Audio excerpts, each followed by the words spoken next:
So, los geht's. Neuer Tag, neues Glück. Wir haben 10:40 Uhr, Samstag früh und damit herzlich willkommen in einer neuen Folge. Wir dreschen den Weizen Direktsaat nach Raps. Erste Bahn, also sind hier die ersten Meter, die ich gerade hier fahre. Und wir haben jetzt hier die ganze Zeit eigentlich immer um die 6 Tonnen ungefähr, die wir jetzt hier ernten. Na gut, der Rand ist jetzt hier auch, sieht man selber, da war so ein bisschen Wildwechsel hier drin. Da sieht das fast aus wie Schneckenfraß im Herbst. Da sieht es eigentlich deutlich besser aus und es steht auch eigentlich richtig gut. Also von dem hier habe ich richtige Erwartungen. Das einzige war, der hier hatte richtig hart mit Rost zu kämpfen und hier war ich vielleicht auch einmal eine Woche zu spät. Konnte den aber dennoch relativ lange grün halten. Ja, schade, der Niers-Sensor irgendwie hat er Probleme, geht immer noch nicht. Ein bisschen schade, weil sonst hätten mich schon die Proteinwerte hier interessiert, aber ich habe mich schon mal an New Holland gewandt. In der Hoffnung, ich kriege gleich eine Info, weil die Proteinwerte sind ja wahnsinnig interessant. Einen wunderschönen guten Tag. Leute, ich habe gestern gar nicht weitergevloggt, Mensch. Ich war da den Weizen, habe den weitergedroschen und alles in allem muss ich sagen, ist das sehr, sehr enttäuschend dieses Jahr. 6,5, 6 ungefähr der Schnitt, ist vielleicht noch nicht ganz runter, von 56 Hektar sind 44 weg. Bin gestern Abend dann umgesetzt, das war schon ein bisschen länger geplant und bin jetzt wieder auf dem Biobetrieb, habe die Maschine sauber gemacht und heute Nacht umgesetzt, heute Morgen hierher gefahren, um jetzt hier zu dreschen. Nachts umsetzen, weil einfach kein Verkehr auf der Straße ist für alle Seiten interessant. Also sowohl die, die man behindern würde und auch die, die einen selber behindern, weil man muss ja ständig ausweichen. LKW sind auf der Straße und. So, ich dresche jetzt Bio-Sommergerste. Und ich will euch das mal zeigen. Der Bestand ist eigentlich gar nicht schlecht, aber in den letzten Wochen ist jetzt hier der Rotklee durchgekommen. Und jetzt haben wir hier so ein Problem. Der Rotklee bleibt halt einfach auf dem Schneidwerk stehen. Moment, ich zeige euch das einfach mal kurz. Da. Seht ihr das? Und dann kommt der immer so etappenweise rein. Da bleibt er wieder stehen. So. Und ich fahre jetzt mit relativ viel Haspeleinsatz. Jetzt würde wieder die Haspelpolizei kommen und sagen, ja, das ist zu viel Haspel. Ja, dann macht es selber besser. So, passt auf. Ich habe die Haspel mit den Zinken nach hinten gestellt, dass sie mir quasi das so in das Schneidwerk reinwerfen. Und habe die jetzt auch ein bisschen schneller. Ja, jetzt greift die relativ viel in den Bestand ein. Aber es liegen keine Ähren und keine Körner nach dem Schneidwerk auf dem Boden. Da habe ich schon geguckt. Also keine Angst hier. Die ist ja erst auch seit kurzem reif, das heißt, die ist noch sehr fest im Kopf. Jetzt gelingt es mir dadurch aber, ihr seht es selber, einen vernünftigen Gutfluss zu haben, obwohl das relativ viel grüner Unterwuchs ist. Ihr seht das jetzt hier in der Mitte auch noch wieder kommt. Und das macht schlussendlich ungefähr 2 bis 3 km/h Unterschied aus beim Dreschen. Ja, weil ich das jetzt homogene habe, sind die Verluste nicht so krass, weil es kommt nicht mehr so schlagartig. Ja? Die Siebe und die Organe sind gleichmäßig befüllt. Und ich habe eine viel gleichere Auslastung. Da tut dem Drescher richtig weh, das grüne Zeug, das muss man auch sagen. Also jetzt gerade muss ich hier runter reduzieren, seht ihr selber, auf 6 km/h. Teilweise kann ich 7 fahren, teilweise nur 5. Vor dem Ding mit der Haspel bin ich so 4 bis 5 gefahren. Ja, und extremer ist es noch, hier ist die Gerste auch schön hoch. Extrem ist es noch, wo die Gerste sehr, sehr klein ist. Und das ist so überall so mal ein bisschen durchwachsen. Und diese seht selber, der Klee kommt jetzt immer mehr durch. Eigentlich total geil als Untersaat, wenn man das jetzt hier stehen lässt. Da hat man eine schöne Stickstofffixierung durch den Klee. Aber das Dreschen ist gar nicht so angenehm hier mit so einem Schneidwerk. Aber ich habe das gut hingekriegt mit diesem nach hinten Griff. Wenn der Bestand jetzt richtig hoch wird, dann zieht er dann manchmal das ein bisschen hoch. Aber auf jeden Fall geht es so ganz wunderbar. Und ihr seht selber, was für einen gleichmäßigen Gutfluss ich habe. Und man hört das jetzt auch. Klar hat man jetzt ab und zu so ein Poltern. Und wenn jetzt hier so richtig viel Klee jetzt hier durchkommt, aber in der Kamera ist es auch noch schlimmer als in echt mit dem Auge, kann ich euch auch noch sagen, weil der Kontrast doller ist. Mit einem eigenen Auge hat man nicht so einen hohen Kontrast, deswegen wirkt das teilweise in der Kamera ein bisschen doller, als es sowieso ist. Und jetzt kommen wir hier in einen sauberen Bestand. Jetzt ist hier so ein bisschen Klette unten drin und sowas. Aber ich komme hier wunderbar zurecht und kann hier hervorragend fahren, habe eine vernünftige Hektarleistung. Denn auch wichtig ist, dass ich genügend Futter habe und genügend Masse, um das sauber zu kriegen. Denn wir brauchen wirklich Masse, um das schön auszudreschen, ist beim Rotor so. Und zweitens brauchen wir auch wirklich Masse, damit die Siebe richtig funktionieren. Denn Stroh und Korn müssen sich ja so ein bisschen trennen, weil sich das auch so ein bisschen, das schwimmt ja so ein bisschen auf den Sieben. Und je sauberer beziehungsweise je weniger Material ist, desto eher fällt auch Stroh und anderes Material dadurch. So, dadurch haben wir jetzt eine vernünftige Feuchte, ja, weil wir auch jetzt ganz wenig anderes Material drin haben. Und das sieht auch im Korntank schön sauber aus, sodass der Betrieb da wenig Abzüge hat. Also mit der Haspel habe ich selber noch nicht so mitgearbeitet. Jetzt ärgere ich mich so ein bisschen. Das hätte ich auch früher schon mal in anderen Beständen machen können. Aber eben ist mir das auch erst eingefallen. Mach die doch mal nach hinten und versuche mal mit der Haspel ein bisschen mehr zu werfen. Also ich kann noch weiter nach hinten stellen, aber dann fängt die Haspel an, das hochzuziehen. Quasi ins Schneidwerk hoch. Aber ihr seht selber, funktioniert hervorragend. Ich bin zufrieden.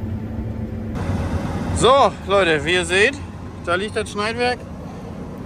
Wir haben dunkel, wie ihr seht. Sehen wir überhaupt irgendwas? Nö. Wir haben nach 23 Uhr. Ich habe 50. Moment, Radio. Ich habe 50 Hektar heute gemacht. Lief ganz gut. War teilweise ein bisschen zäh mit dem ganzen Klee. Schöner Reim. Wie das Handy einfach deutlich besser ist. Klar, wir haben Weißrauschen im Bild, gar keine Frage. Aber es ist auch super dunkel hier drin. Besser? So, gar keine Frage. So, wir haben gut geschafft. Bisschen Dreck. Ich fahre jetzt hier das Ding in der Halle. Soll Regen geben. Ja, nach 23 Uhr. Bin ganz schön durch, um ehrlich zu sein.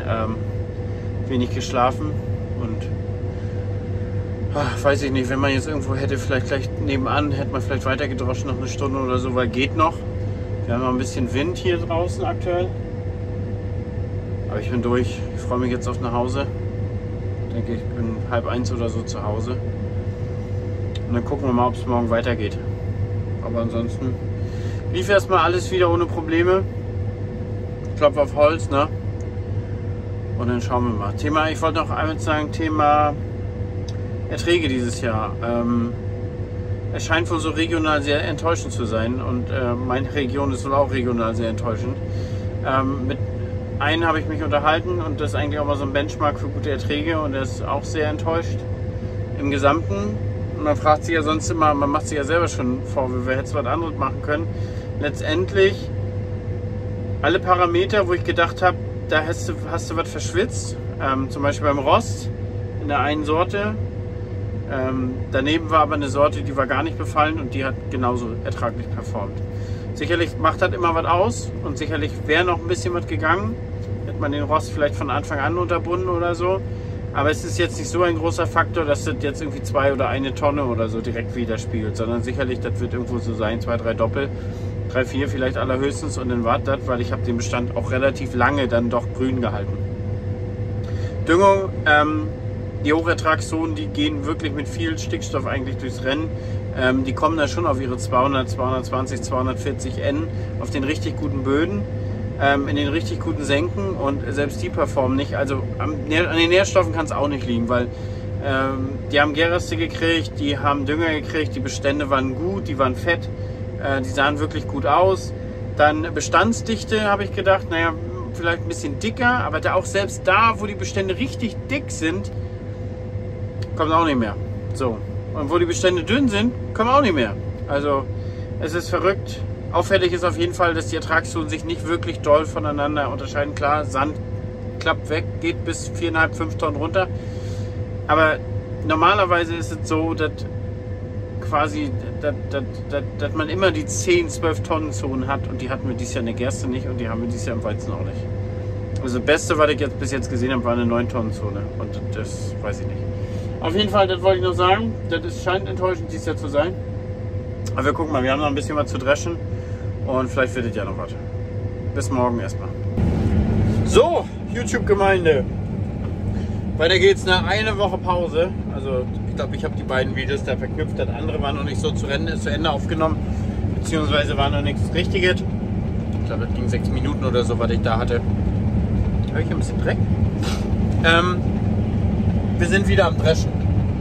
Bio-Getreide, Bio-Sommergäste. Moment, ich drehe euch mal. So sieht das Ganze hier aus. Ja, jetzt war natürlich eine Woche Pause und hier kannst du ja fast zusehen. Jeden Tag nachher wird es ja grüner. Ist ja völlig normal. Und hier ist auch Distel drin, teilweise richtig fette Nester da und da. Die nehmen uns auch richtig Leistung weg. Also da fahren wir 3-4 km/h mit 100% Auslastung. Ich habe ja letztes Mal schon erzählt, die Haspel ein bisschen mehr auf Untergriff. Das heißt, sie zieht das Getreide hier ein bisschen mehr rein und wirft mir das tatsächlich ins Schneidwerk rein. Da hat man so ein bisschen das Problem, wenn man Masse kommt, wird das mal so ein bisschen hochgewirbelt. Gar nicht wild, so wie hier. Ja gut, mit nach vorne sollte er nichts nehmen. Ja, aber das ist das, was ich euch zeigen möchte.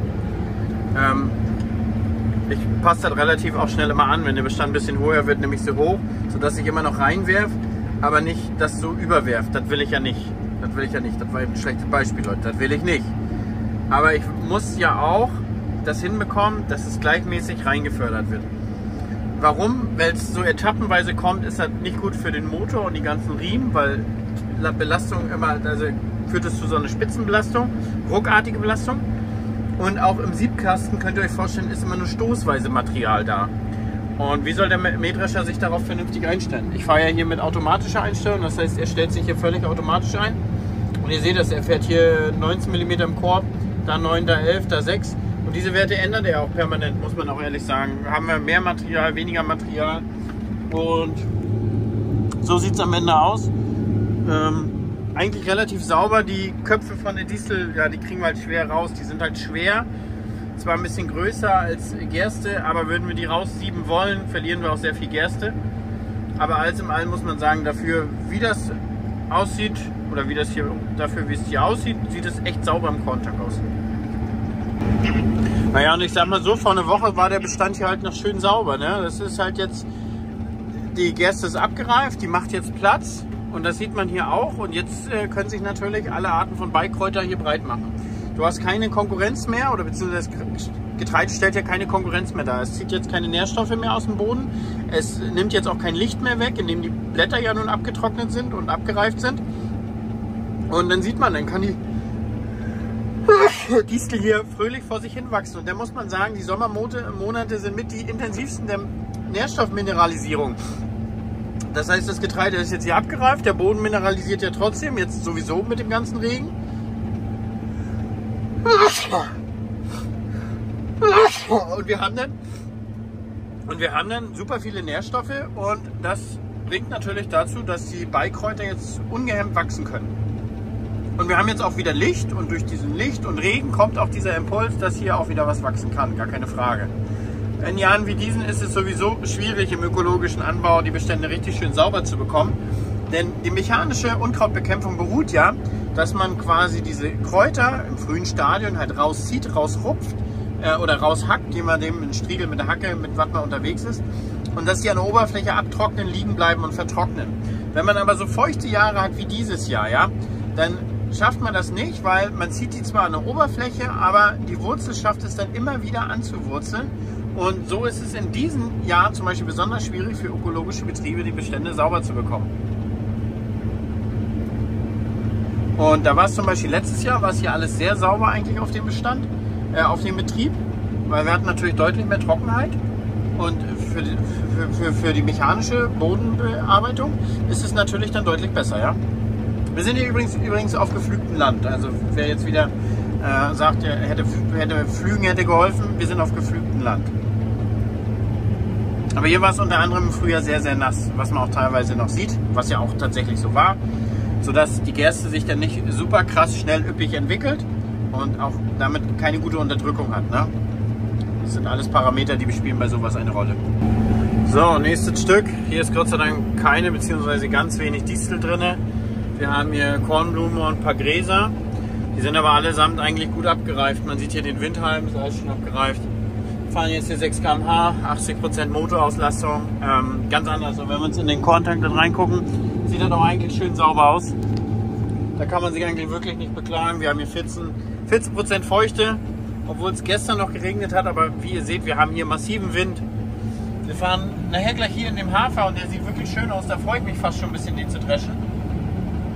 Schön sauber, bis auf ein paar große Distelnester, aber alles in allem wirklich schöner Hafer. Da freue ich mich gleich nachher drauf, dass wir da reinfahren werden. So, jetzt bin ich im Hafer gelandet. Richtig schöner Bestand. Ich habe jetzt gerade die Haspel wieder zurückgestellt, bin die erste Bahn gefahren, dass er so nach hinten mit der Haspel greift. und habe das jetzt wieder so gestellt, dass die Zinken nach vorne sind und er das so ein bisschen nach hinten streichelt. Ja, dadurch kippt das ein bisschen deutlich besser in den Bestand rein oder in das Schneidwerk rein, wie ihr seht. Hier ist aber auch schön gleichmäßig. Ich hatte am Rand eben schon wieder halbhohe, flache und ein bisschen Grünes drin, sodass ich mit Haspeleinsatz fahren musste. Und da hat er sich natürlich da ein bisschen rumgewickelt, ganz klar. Aber jetzt läuft es ganz gut und muss man sagen, richtig, richtig, richtig schöner Bestand hier. Geht bis 5 Tonnen hoch Ertrag und das im Biohafer, das ist geil. Das freut mich für den Betrieb auf jeden Fall. Richtig schöner Bestand, schön sauber und richtig auch schön, muss ich ehrlich sagen. Diesel haben wir natürlich jetzt drin, ganz klar, eben gerade von dem Nest. Aber ansonsten ein bisschen Haspel müssen wir fahren. Bleibt ein bisschen stehen auf der Ecken. Das Schöne an Hafer ist, der Korntankschild schnell voll. Da hat man mal viel zu tun, viel Volumen. Gut, ich werde mal einen Livestream anmachen und wir hören uns erstmal heute Abend wieder. So Leute, Tag ist vorbei. Und wie ihr seht, haben wir Stroh ohne Ende hier drum. Ich konnte die meiste Zeit heute eigentlich ohne Haspeleinsatz in dem Hafer fahren. Aber manchmal hast du dann doch ein paar Grasnester und ein paar Disteln drin. Und dann musst du dann doch die Haspel ein bisschen reinhalten. Ja, und dann seht ihr selber, ne? Dann greift das so schnell zu. Jetzt in den Abendstunden, guckt mal, da geht die Sonne unter. Und jetzt in den Abendstunden braucht man dann doch ein bisschen mehr den Haspeleinsatz, weil es dann doch in den Ecken da ein bisschen mehr stockt und steht. Und wird nicht mehr reingezogen, dann fährst du doch ein bisschen mehr mit Haspeleinsatz. Wir wollten das jetzt auch unbedingt fertig kriegen, jetzt ist 22 Uhr. Ja, und leider Gottes, wie man sieht, wickelt sich das doch relativ doll hier drumrum. Aber das geht auch Gott sei Dank vernünftig hier ab. Ich hatte das schon mal mit Kamille und Disteln, dass man das ein bisschen mit Messer abschneiden musste. Aber das seht ihr selber, das geht wunderbar ab. Ja, dann packe ich das nämlich gleich auf den Schneidwerkwagen. Der steht hier. Und dann ja, ist der Tag auch wieder vorbei. Gut geschafft, 30 Hektar weg. Wir haben heute erst spät angefangen, nach 14 Uhr. Musste erst trocknen nach dem Regen. Und dafür fand ich, haben wir ganz gut geschafft. Der Hafer stand auch jetzt ziemlich gut. Der Betrieb war sehr zufrieden. Da war auch schön sauberer Bestand, schöne große Körner. Tatsächlich in den Senken bis über 6 Tonnen. Ist natürlich schön, da freut man sich natürlich mit. So. Aber bis jetzt alles in allem, was man so ein bisschen hört, ist diese Ernte wohl sehr, sehr enttäuschend. Weil viele mit mehr gerechnet haben und teilweise ist sie nicht besser als die letzten Jahre, wo es so trocken war, weil es halt kalt war. Irgendwas ist ja immer. So, ja, aber ihr seht, das darf ich, ja, vielleicht mache ich das morgen mit dem Betrieb zusammen. Er hat ja gesagt, er hilft mir morgen fix dabei, das einmal alles befreien. So, ich mache das mal erstmal mit 2 Händen weiter und dann bis morgen.